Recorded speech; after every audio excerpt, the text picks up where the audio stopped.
igsuon, dili yun nato angay ipanghambog kung unsang atong kahimtang karon sa kinabuhi.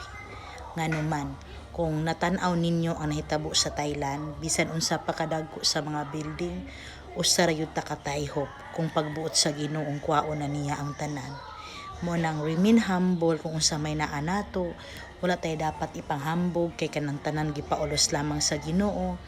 Di nato usab yatakan ang katungod sa atong isikatawo, kay usahay dili malikayan kitang tawo kung feel nato na ata sa taas kakahimtang, wala kay nato tagaigbili ang atong isikatawo. Ang tagaan natog bili katong mga tawo makabenepisyo ta nila, inana ang tawo. Pero igsuon tataw kaayo nga gipadayag sa balang kasulatan nga kung unsa may gihimo ninyo sa inyong isikatawo, gihimo sad ninyo sa Ginoo.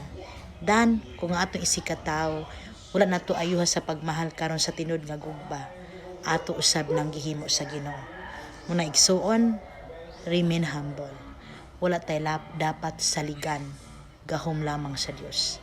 Salig ta sa Ginoo, dili sa bahandi ug salapi nga naa nato. Kay anytime pwede na siya mawala bisan usa ka minuto lamang. God bless igsuon.